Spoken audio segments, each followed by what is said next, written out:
L'été approche à grands pas et le musée de la chemiserie et de l'élégance masculine propose à ses visiteurs un dimanche au bord de l'eau. Les maillots de bain sont en vitrine, sélectionnés parmi les plus belles pièces du musée. L'exposition remonte le fil de l'histoire jusqu'au XVIIIe siècle, époque où la baignade entre dans les mœurs de la bourgeoisie. Déjà au XVIIIe siècle, lorsque l'on va commencer à se baigner, ce sont des bains thérapeutiques. On ne se baigne pas comme ça pour le plaisir, on va à la mer pour se soigner. Et ces bains thérapeutiques sont très codifiés, ils ne durent que quelques minutes, ils sont encadrés par des soignants ou autres.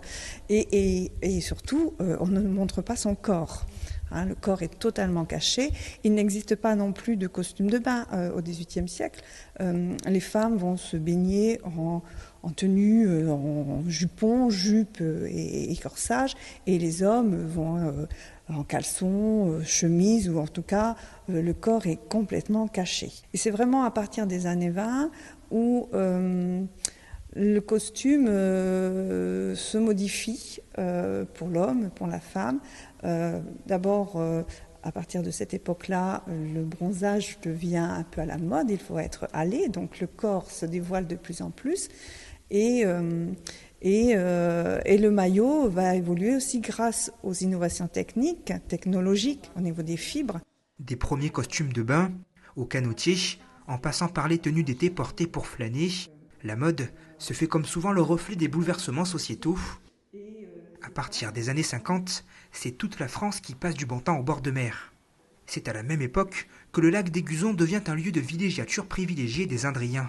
La mode reflète aussi l'évolution de notre société.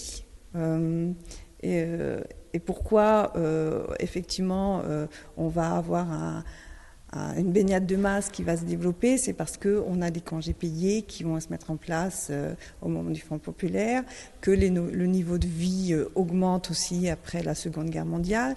Donc les gens vont pouvoir profiter de tout cela. C'est vrai que la société, elle évolue, le vêtement, il évolue, mais tout ça, c'est un tout. Et la mode, de toute façon, elle est là comme symbole.